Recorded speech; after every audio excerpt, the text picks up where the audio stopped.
अस्सलाम वालेकुम रहमतुल्लाह। मेरे प्यारे बहनों और भाइयों, आपके साथ शेयर करने लगी हूँ चूड़ीदार पजामे की इजी कटिंग और स्टिचिंग।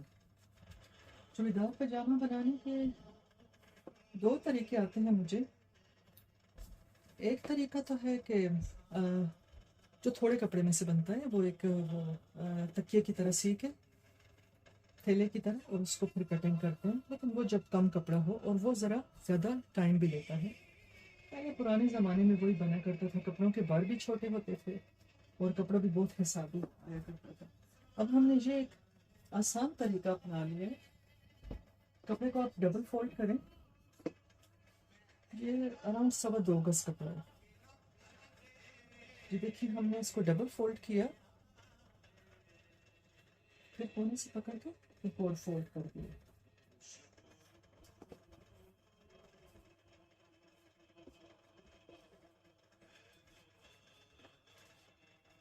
पूरा बचपन में वो थैले वाला तरीका बनाती रही हूँ। तो कुछ इंडियन पजामे आते थे हमारे पास कभी रेडीमेड वगैरह के लिए,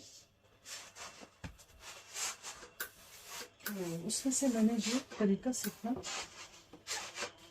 जिससे पजामा बनाना आसान भी हो गया और हर कोई बना सकता है, स्पेशली बिगिनर्स के लिए जो बहुत ईजी है।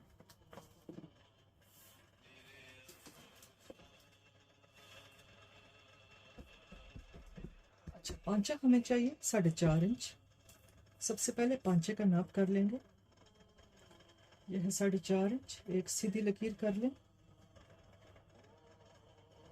अब हमने क्या करना है, ज़्यादातर पजामा शलवार से 18 इंच ज़्यादा होता है, और 18 इंच ही वही जगह होती है जहाँ पे हमने चूड़ी बनानी होती है। तो ये मैंने 18 इंच मेजर कर लिया। 18 तक हम इसको 4.5 पे ही मार्क करेंगे। ये पिंडली के ऊपर जहाँ पे चूड़ी बनती है, ये वो जगह होगी।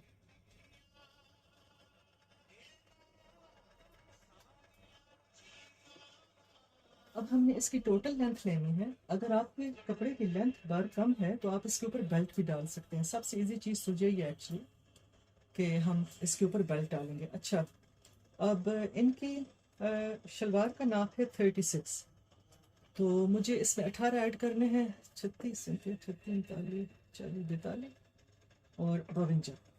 तो ये है 52 हमें बनाने की ज़रूरत है। 52 बनाने के लिए मैं इसके ऊपर 8 इंच की बेल्ट ऐड करूँगी, तब ये पूरा होगा। अच्छा, ये हमारा चूड़ी का हिस्सा। ऊपर से हम घेर कर लेंगे। 23 इंच घेर को है। ये एक मीडियम टू लार्ज साइज का पजामा है।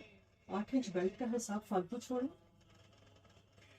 और टोटल हमें तैयार चाहिए आसन 15 इंच, तो हम मार्क करेंगे 17.5 पे। अच्छा, यहाँ से हमें घेरा चाहिए 14 इंच।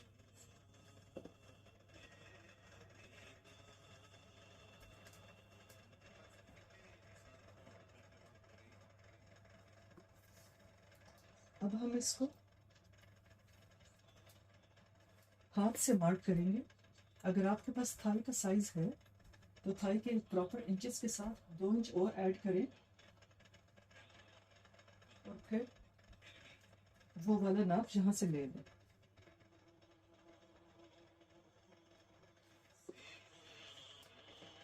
लेकिन इसे भी कर लेते हैं। यहाँ पे एक जोड़ आएगा तो दोनों पीछे की तरफ जाएंगे। बिस्मिल्लाहिर्रहमानिर्रहीम। मोड़ने का हक कर लेते हैं।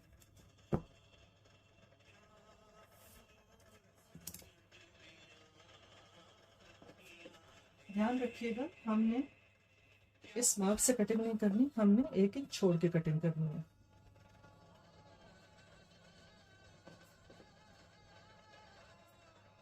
यहाँ पर बिस्मिल्लाहिर्रहमानिर्रहीम। और तो निकाल दूँ, ये मोड़ने के लिए हक छोड़ा है।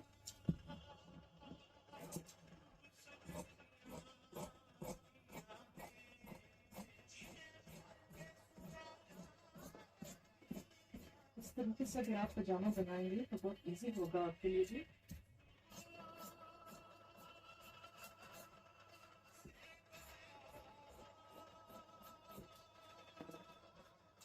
अच्छा, पांचे के लिए हम टुक लगा लेते हैं, फिर 4 इंच ऊपर टिच लगेगा, 2 टिच भी लग सकते हैं इसमें और एक भी लग सकता है।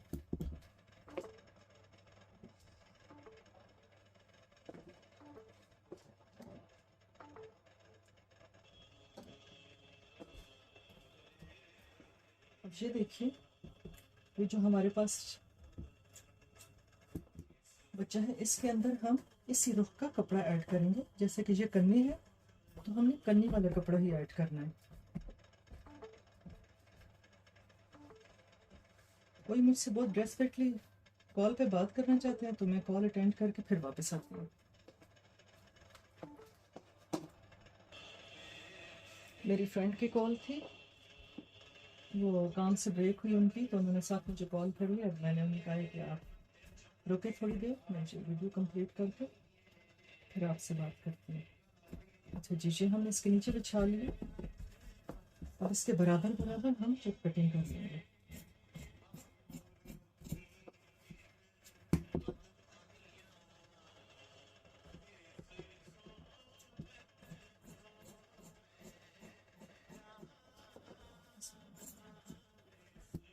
अब ऊपर से टोटल हाला नाप लें। आपने इसके जितनी भी बेल्ट डालनी है, इसमें आप बैक से फ्रंट पे 2 चुनट दे के भी डाल सकते हैं। मेरा जो पूरा है 22 इंच, तो मैं इस पर 22 इंच की बेल्ट डालूंगी। आप 22 इंच वाइड और 8 इंच लंबी बेल्ट कटिंग कर लें। चलते हैं मशीन पर और मैं आपके साथ शेयर करती हूँ हाउ टू स्टिच। इम्पोर्टेंट चीज़ क्या है इसमें आपको बताने के लिए कि वो टिच लगाना जो होता है पांचे पे, वो कैसे इजीली लग सकता है। अच्छा जी, ये जोड़ दोनों मैंने अटैच कर लिए हैं, सिलाई चीर लिए, आसन की सिलाई लगा के ओवरलॉक कर लिया है। एक बात का ध्यान रखें, अगर आप इसको ज़्यादा खम दे रहे हैं तो इसके अंदर सिलाई में बहुत ज़्यादा नहीं देना, अदरवाइज़ जहाँ पे झोल आती है, खिंच आती है बल्कि, तो वो आसन में और पांचे में दोनों चीज़ों में खिंच आ जाती है इस सिलाई की वजह से, अगर इसके अंदर ज़्यादा कपड़ा होगा तो। बस नॉर्मल सा सिलाई के लिए देना है। ये सिलाइयाँ चीर ली हैं, ये दोनों अब पीछे की तरफ आ जाएंगे जोड़, कुछ ऐसे। पांचे को मोड़ लेते हैं। पांचा मोड़ते हुए ख्याल करें नरम हाथ से, क्योंकि ये सारा तिरछा कटा हुआ होता है तो इसमें झोल आ जाती है। बिस्मिल्लाहिर्रहमानिर्रहीम। नरम हाथ से करेंगे तो झोल कम से कम आएगी।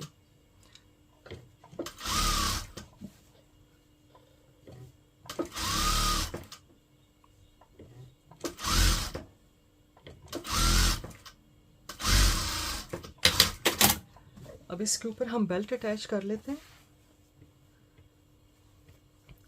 ये कन्नी मैं ऊपर नेफे की तरफ करने वाली हूँ, तो सिलाई कैसे करूँगी। बिस्मिल्लाहिर्रहमानिर्रहीम। नेफे की जगह सिंगल छोड़ के इसको मैं ऊपर से मोड़ के सिलाई कर रही हूँ, सिर्फ पक्की करने के लिए, और ओवरलॉक भी नहीं करना पड़ता ऐसे। अब आप इस बेल्ट का दरमियान निकाल लें। मैंने पहले एक कट लगा लिया और पजामे के साथ रख के बिल्कुल मिडल से पकड़ें। जोड़ बगैर वाली साइड को फ्रंट पे रखें। बिस्मिल्लाहिर्रहमानिर्रहीम। और पीछे तक नाप लें।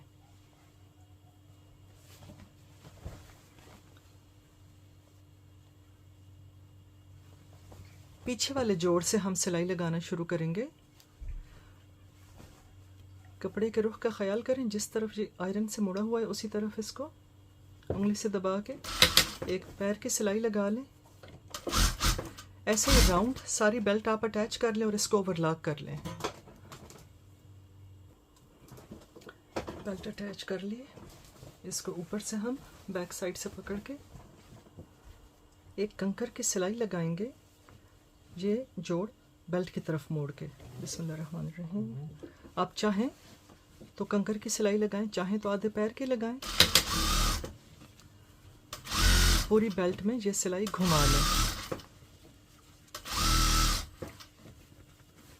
बेल्ट के ऊपर की तरफ जोड़ का रुख करके ऊपर की तरफ बेल्ट पे ये सिलाई आएगी। अब हम इसमें बेल्ट में इलास्टिक डालेंगे।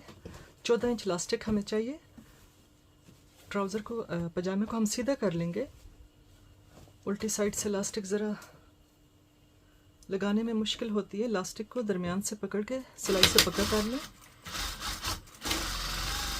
फिर सिलाइयाँ लगाएं। इलास्टिक पक्की हो गई। अब आप इसे सिलाई के जोड़ को अपनी तरफ मोड़ के नेफा बना लें।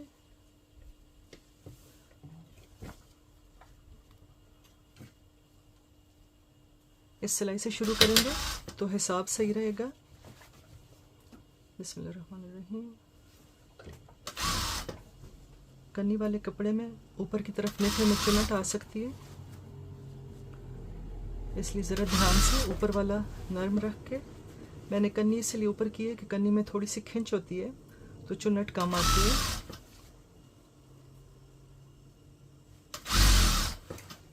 बस बिल्कुल इलास्टिक की जड़ में सिलाई लगाते जाएं, साथ साथ खींचते जाएं इलास्टिक अपनी तरफ। बिस्मिल्लाहिर्रहमानिर्रहीम। इलास्टिक लगाने का सबसे आसान तरीका है ये। ट्राउज़र में, शलवार की बेल्ट में, चूड़ीदार में, हर चीज़ में आप इस तरह से इलास्टिक डाल सकते हैं।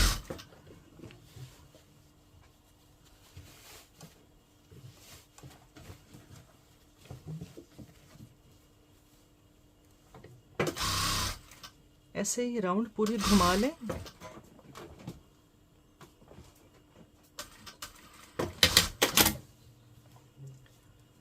अब आप इस सिलाई से इसको पकड़ें दरमियान में और इलास्टिक हर तरफ बराबर कर लें। चारों तरफ से ऐसे इसको खींच दें तो बराबर हो जाएगी। अब आप अपनी सिलाई फुल कर लें और दरमियान में एक सिलाई लगा दें।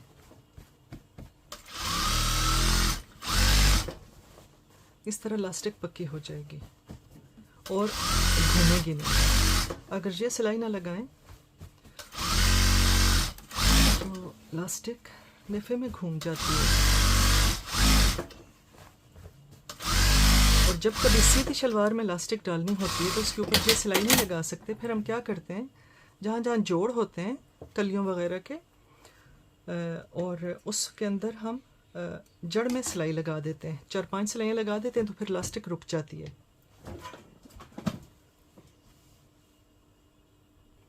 अच्छा, एक बात शेयर करना भूल गई आपसे कि जब आप बेल्ट को इसके साथ अटैच करेंगे तो क्योंकि ये सारा तिरछा कटा हुआ होता है तो इसको आपने बहुत नरम करके रखना है और बेल्ट को नॉर्मल तरीके से रखें, फिर ये अच्छे से जुड़ जाता है। अब आ गई पांचे की सिलाई की बारी। इसमें हमने पाँव में पहनने के लिए रास्ता छोड़ना है।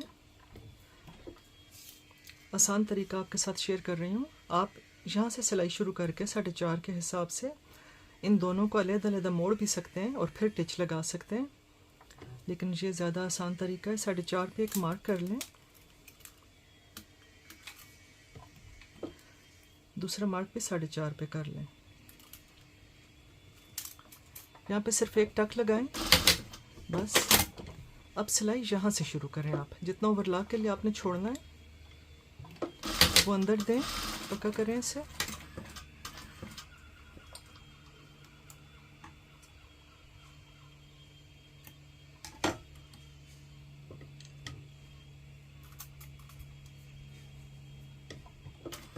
बिस्मिल्लाहिर्रहमानिर्रहीम। इस मार्क तक आए। यहाँ पे पहुँच के आपने सिलाई घुमा के यहाँ ले आनी है।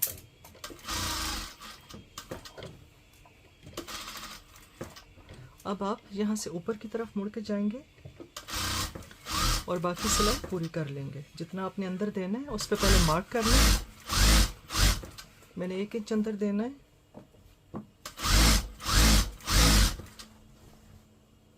तो वो मुझे अंदाज़ा है, आप ज़रूर मार्क कर लें।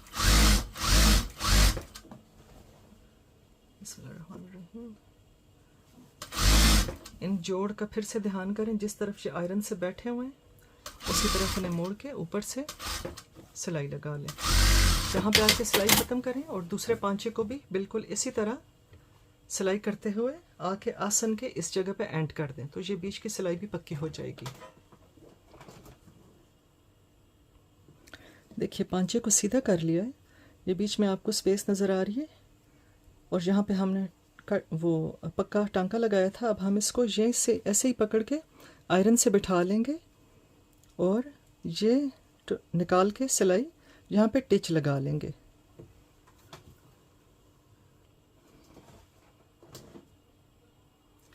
जो मैंने एक सिलाई लगाई थी टिच वाली जगह पे, आयरन से तय लगा लिए, तो अब मैं इस सिलाई को निकाल रही हूँ। अब मैं यहाँ पे टिच लगा लूँगी। इस तरह हमारा चूड़ीदार पजामा कंप्लीट हुआ। ये इसमें 2 इंच फालतू है, तो पाउंस में पहनने में बहुत आसानी होगी। अगर हम इसको खुला छोड़ें तो ये दोनों पांचे अलग-अलग मोड़ने पड़ते हैं। यहाँ पे स्लिट बन सकती है, तो वो अलग-अलग मोड़ के फिर टिच लगाने पड़ते हैं। तो ये इस तरह ज़्यादा सफाई से बनता है और ज़्यादा आसानी से बनता है। उम्मीद है आपको ये तरीका पसंद आया होगा। इंशाल्लाह फिर मिलते हैं किसी और वीडियो में। अल्लाह हाफिज़।